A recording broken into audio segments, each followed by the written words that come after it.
మనం చూస్తే హైదరాబాద్ అవ్వచ్చు, లేకపోతే చాలా నగరాల్లో మనం చూస్తే పోలీసులు కూడా ఇబ్బందికరం ఏంటంటే ఈ చైను ఎవరైతే చైన్స్ స్నాచర్స్ నిజంగా చూస్తే వాళ్ళు చాలామంది ఆడవాళ్ళు ఎవరైతే బయటికి వెళ్ళి పిల్లలకి స్కూల్ పిల్లలకి భోజనం ఇవ్వాలనో లేకపోతే కూరగాయలకో దేనికోసం వెళ్ళినా కానీ మనం చాలా సీసీ కెమెరా ఫుటేజ్లో మనం చూస్తూ ఉంటాం.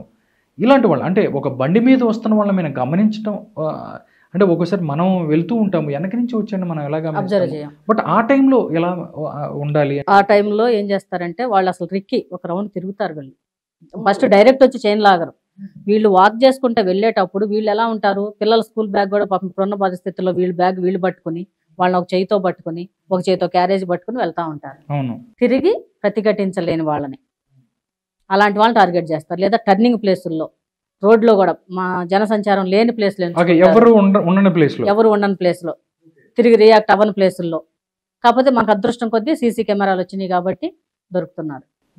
అలాంటప్పుడు ఏం చేస్తాం, వీళ్ళకేం తెలియదుగా వీళ్ళ పాప మీద వీళ్ళ దేశంలో వీళ్ళు వెళ్తున్నారు, తొందరగా స్కూల్లో దింపాలి ఇంటికి వచ్చేయాలన్న దేశంలో వీళ్ళు ఉంటారు. వాళ్ళు వెనక నుంచి వచ్చి ఒక రౌండ్ తిరిగి చూసిన తర్వాత టక్కున చైన్ లాగుతారు. ఆ చైన్ లాగే టైంలో మనం ఏం చెప్తాను, 99% అమ్మో గొలుసు అని రియాక్ట్ అవుతారు. కొందరు పాపం చేతిలో వదిలేసో ఏదో రకంగా రియాక్ట్ అవుతారు, కానీ మన గొలుసు పట్టుకుంటారు. వాళ్ళు చేస్తున్న మిస్టేక్ అక్కడ. అప్పుడేమవుతుంది, చైన్ వెళ్ళిపోతుంది, దొంగ వెళ్ళిపోతున్నారు. అంటే చైన్ పట్టుకోకూడదు అంటారు. చైన్ పట్టుకోకూడదు, వాడి చేయి పట్టుకోవాలి. వాడి చెయ్యో షర్టో ఏది దొరికితే వాడిని పట్టుకోవాలి. వాడు దొంగ కదా చేస్తుంది తప్పు కాబట్టి అతన్ని గొలుసు కూడా వదిలేసి పారిపోవడానికి ట్రై చేస్తాడు. అతన్ని పట్టుకోవడానికి ట్రై చేయాలి, గట్టిగా అరవడానికి ట్రై చేయాలి చుట్టూ ఎవరున్నారు, లేదా వాడు వచ్చిన వెహికల్ నెంబర్ చూడాలి ఒకటి. తర్వాత అడిగితే అమ్మో షాక్ అయిపోయాను నేను అంటారు. కంగారులో ఉంటారు కదా, ఊహించరు కదా, సడన్ గా అన్ఎక్స్పెక్టెడ్ గా జరిగాయి కాబట్టి. కానీ ఆ రియాక్ట్ అయ్యి గొలుసు పట్టుకునే టైంలో అతని హ్యాండ్ పట్టుకోవడానికి అట్లీస్ట్ 70-80% రికవర్ చేసుకోవడానికి టైం ఉంది, మనకు అవకాశం ఉంది. ఎందుకంటే వాడు వచ్చి అట్లా పట్టుకోగానే దొరకదు, 1 సెకండ్ 2 సెకండ్స్ పరిస్థితి తెలుస్తుంది మనకి. మీద చేయబడిన వెంటనే ఏదో పడిందని తెలిసింది, ఆ టైంలో రియాక్ట్ అయ్యి మన గొలుసు పట్టుకుంటున్నాం, అతన్ని పట్టుకోవడానికి ట్రై చేయాలి. అసలు ఇంకా 2 వీలర్ అన్బ్యాలెన్స్, వాడు ఈజీ గట్టిగా తన్నామంటే బైక్ తో సహా పడతాడు పక్కకి. ధైర్యం ఉండదు, అలర్ట్ గా రియాక్ట్ అవ్వలేరు వెంటనే. కొంచెం నేను అందుకే చెప్తున్నా, ఇది మార్షల్ ఆర్ట్స్ నేర్చుకున్న వాళ్ళలో ఏంటి తేడా అంటే స్పీడ్, బ్యాలెన్స్, కంట్రోల్ ఇవి వస్తాయి బాడీలో. ఇప్పుడు మీకు అర్థం అవుతుంది, నేను మాట్లాడేటప్పుడు కూడా స్పీడ్గా మాట్లాడుతుంది అంటారు. అంటే నేను చెప్పాలనుకున్న దాన్ని కొంచెం ఫాస్ట్గా ఆ మూమెంట్ తెలిసిపోద్ది. నేనేం చెప్పకుండానే అటు పోలీస్ అన్న అంటారు నన్ను, ఏదన్నా మీకు తెలుసు అన్నట్టుగా ఒక నడిచెళ్తుంటే కూడా మనల్ని ఎదుటి వ్యక్తి గెస్ చేసేలాగా ఉంటాం. ఇలాంటి వాళ్ళ జోలికి రారు తొందరపడి. అట్లా ఎవరైతే కొంచెం పాపం ఇన్నోసెంట్గా వెళ్తూ ఉంటారో, అందుకే అన్న కొంచెం అసలు సేఫ్టీగా కొంచెం మనం వెనకట్లో చున్నీలు పెద్దవాళ్ళు వెళ్తుంటే గోల్డ్ వేసుకుని వెళ్తే అమ్మ కొంగు కప్పుకో అనేవాళ్ళు.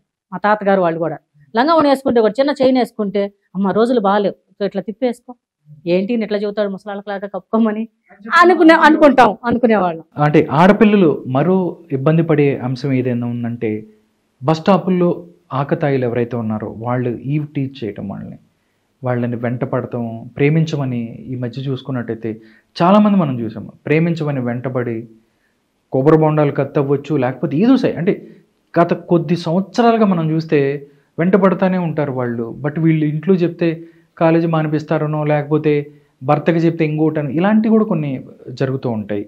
చాలామంది యాసిడ్ దాడులు అవ్వచ్చు, లేకపోతే దీనికి సంబంధించి ఇవి కూడా విన్నట్టున్నాయి. ఏం చేయాలి అలాంటి పరిస్థితులు వచ్చినప్పుడు? మహిళలు ధైర్యంగా ముందుకొచ్చి ఇలాంటి విషయాల గురించి మాట్లాడటం బెటర్ అంటారా?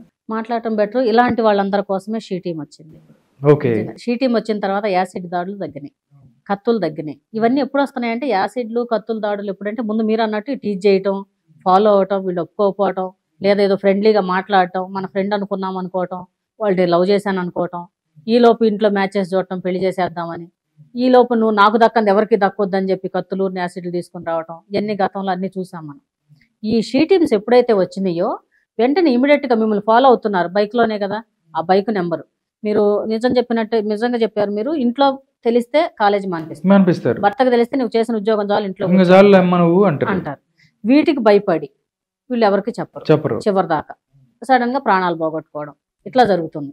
ఈ షీ టీమ్స్కి ఏంటి, మీరు పోలీస్ స్టేషన్కి వెళ్ళవసరం లేదు, చిన్న వాట్సాప్ మెసేజ్. ఈ రోజు ఫోన్ లేని వాళ్ళు ఎవరు లేరు, అవును, ప్రతి ఒక్కరికి స్మార్ట్ ఫోన్స్ ఉన్నాయి. ఈజీగా ఇదిగో ఈ బైక్ లో వచ్చే అబ్బాయి నన్ను ఇలా చేస్తున్నాడు. షీ టీమ్స్ ఏంటి, లక్కీగా వాళ్ళు అసలు యూనిఫామ్ లేకుండా తిరుగుతున్న పోలీసులు. షీ టీమ్ అంటే వాళ్ళు కూడా మఫ్టీలో ఉంటారు. ప్లస్ వెహికల్ కూడా దూరంగా ఎక్కడో పెట్టి వాచ్ చేస్తారు, స్పై కెమెరాస్తో అబ్జర్వ్ చేస్తుంటారు. అప్పుడు ఆటోమేటిక్గా ఏ బస్ స్టాప్ ఏ లొకేషన్ నువ్వు పెట్టొచ్చు, అక్కడికి వచ్చేసి వాళ్ళు ఈజీగా పట్టుకుంటారు. ఈ షాపింగ్ మాల్స్ కావచ్చు, క్రౌడీ ప్లేస్లో చాలా చోట్ల జరుగుతున్నాయి. ఓకే, అదేనండి. ఒకళ్ళకి షీ టీమ్కి వాళ్ళకు చేయాలంటే ఏం చేయాలి వాళ్ళు? అంటే మొబైల్ నుంచి మొబైల్ ఉంది. ఇప్పుడు హైదరాబాద్ ఉంటే హైదరాబాద్ హెచ్వైడి షీ టీమ్ అని ఉంది, సైబరాబాద్ షీ టీమ్ అలానే ఉంది. దీనికి వాట్సాప్ నెంబర్స్ ఉన్నాయి, నేను మీకు ఇస్తాను. మీరు ఓకే, తప్పకుండా మనం దాన్ని చూపిద్దాం. అంటే 3 కమిషనరేట్లు ఉన్నాయి, హైదరాబాద్, సైబరాబాద్, రాచకొండ. సపరేట్ నెంబర్స్ ఉన్నాయి. ఏ ఏరియా వాళ్ళు ఆ ఏరియా వాళ్ళకి కంప్లైంట్ చేసుకోవచ్చు. ఈజీ అయింది. పోలీస్ స్టేషన్కి వెళ్ళవసరం లేదు. పోలీస్ స్టేషన్కి వెళ్ళి మళ్ళీ కంప్లైంట్ పెట్టి పోలీస్ స్టేషన్కి వెళ్ళాలంటే మళ్ళీ అది ఒక ప్రాబ్లం కదా, ఏమైనా అవుద్దేమోనని, ఎవరైనా చూస్తారని వాళ్ళ అమ్మాయి పోలీస్ స్టేషన్కి వెళ్ళిందని అంటుంటారు. ఇవన్నీ రకరకాలుగా అవసరం. చిన్న మెయిల్ లేదా వాట్సాప్ ఏం లేదు. ఎమర్జెన్సీగా చేస్తే డైల్ 100. ఎమర్జెన్సీ ఏదైనా ప్రాబ్లం వచ్చి టక్కుని మీ దగ్గరకు వచ్చేసారు, 2-3 ర్యాగింగ్ గొడవ చేస్తున్నారు, ఏం చేయాలో అర్థం కావట్లేదు. నైట్లో కొంచెం డ్రింక్ చేసి కూడా చాలా మంది ఆడపిల్లలు ఇప్పుడు, ఎందుకంటే ఇప్పుడు ఆడపిల్లలకు అర్ధరాత్రి ఏం పని నైట్ అంటున్నారు, కానీ day and night 24 hours work చేస్తున్నాయి సాఫ్ట్వేర్ కంపెనీస్. మొత్తం నైట్ డ్యూటీలు చేయట్లేదా? గచ్చిబౌలి ఇది మొత్తం హైటెక్ సిటీ ఇద్దరు సంపాదిస్తేనే జరిగే రోజులు కదా. అలాంటప్పుడు ఆడవాళ్ళు బయటకు వెళ్లాల్సి వస్తుంది. ఓకే, వెళ్ళినప్పుడు సేఫ్టీగా ఎలా ఉండాలంటే చిన్న చిన్న ప్రికాషన్స్ ఇలాంటివన్నీ. ఓకే, ఇంకొకటి మేడం, మీరు ఎన్నో అంటే చాలామంది చంద్రబాబు నాయుడు గారు కావచ్చు, రాజశేఖర్ రెడ్డి గారు, పొలిటికల్ లీడర్స్ చాలామంది ప్రభుత్వాలలో మీరు దీనికి సెల్ఫ్ డిఫెన్స్కి సంబంధించి ఎన్నో కార్యక్రమాలు చేశారు. నిజంగా మిమ్మల్ని అప్రిషియేట్ చేస్తున్నాం. ఎందుకంటే నిజంగా ఈ ఒక ఆత్మసంతృప్తి అవ్వచ్చు, లేకపోతే ఆడపిల్లల తండ్రులకి వాళ్ళందరికీ కూడా ఒక భరోసా ఇచ్చే ప్రయత్నం చేశారు. షీ టీమ్స్కి మీకు ట్రైనింగ్ చేయాలని ఎప్పటి నుంచి మీరు చేస్తున్నారు? వాళ్ళకి షీ టీంలు వాళ్ళకి మీరు ఎలా ట్రైన్ చేస్తారు? నిజం చెప్పాలంటే నేను షీ టీమ్స్కి రావడం నాకు ఒక అదృష్టం. షీ టీమ్స్కి రావడానికి దారి ఈజీ ఎలా అయింది అంటే, నేను 98 నుంచి పోలీస్ అకాడమీలో ట్రైనింగ్ ఇస్తున్నాను. కానిస్టేబుల్స్ కావచ్చు, ఎస్ఐలు కావచ్చు. ఒంగోలు పీటీసీలో స్టార్ట్ అయిన నా ప్రస్థానం కెరియర్. అప్పుడు అరవింద్ రావు గారు ట్రైనింగ్ ఐజీగా ఉన్నారు. అప్పుడు నేను అక్కడ వాళ్ళకి ట్రైనింగ్ ఇస్తున్నాను. సారు పాసింగ్ పీరియడ్ ఒక గ్రౌండ్కి వచ్చారు. అవుట్కి మామూలుగా క్లోజ్ చేసి ట్రైనింగ్ అయిపోయి వెళ్ళిపోయేటప్పుడు సార్ గెస్ట్గా వచ్చారు అక్కడికి విజిట్కి. అప్పుడు అన్నాను, సార్ నాకు లేడీస్ ఉంటారు కదా, అనంతపూర్ వెళ్తాను సార్, అక్కడ లేడీస్ ఎస్ఐలు వస్తారు ట్రైనింగ్ అన్నాను. అప్పటికి నా డెమో అంతా చూశారు సార్. నేను చేయటం, నాన్ చాకులు తిప్పటం అన్నీ చూశారనమాట. చూసిన తర్వాత Lakshmi police department ladies gents తేడా ఉండదు, నువ్వు అందరికీ ఇవ్వాల్సిందే ట్రైనింగ్ అన్నారు. ఇక అప్పటి నుంచి తిరిగి చూసుకోలేదు. సార్ 1 minute ఆ మాటే అన్నారు, కానీ నాకు అది లైఫ్లో ప్రతిరోజు గుర్తొస్తూ ఉంటుంది. ఈరోజు ఎంతోమంది ఐఏఎస్లు ఐపీఎస్లు కూడా నా సర్వీస్ గుర్తించారు, ప్లస్ నాకు అవకాశం కల్పించారు ఇవ్వడానికి. పని దొరికింది నాకు. నిజం చెప్పంటే షీ టీమ్ దొరికింది అంటే నాకు ఫ్రీడమ్ వచ్చింది.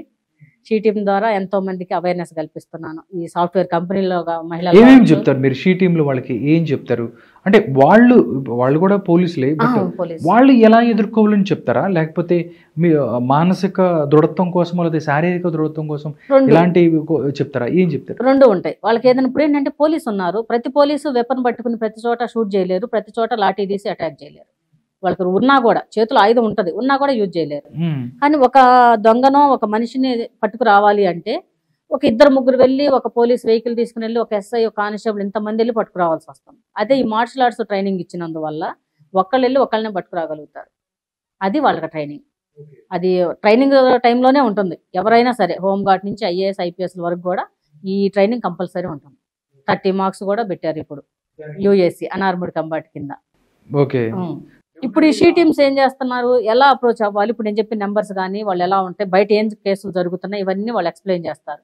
నేను ఒక ఈ డెమో చేసి చూపిస్తాను, ఇది ఇలా ఉంటే ఇలా పట్టుకుంటే, ఎవరైనా చైన్ స్నాచింగ్ అయినా కిడ్నాపింగ్ అయినా రేప్ అటెంప్ట్స్ అయినా ఇలా చేసినప్పుడు మీరు అలా తప్పించుకోవాలి ఇన్స్టెంట్గా అప్పటికప్పుడు. ఇలాంటి టెక్నిక్స్ నేను చెప్తున్నాను వాళ్ళు. ఓకే. దానివల్ల వాళ్ళకి ఒక ఆత్మస్థైర్యం, ధైర్యం. చాలా మందికి టెక్నిక్స్ ఉన్నాయని కూడా తెలియదు. అది సింపుల్గానే ఉంటాయి. ఇప్పుడు అందరూ బ్లాక్ బెల్ట్ అవ్వాలి, ఇంటర్నేషనల్ గోల్డ్ మెడల్ అవ్వాలి అన్న అవసరం లేదు. సింపుల్గా కొన్ని చూసి నేర్చుకోవచ్చు, కొన్ని చేసి కూడా నేర్చుకోవచ్చు. ఓకే.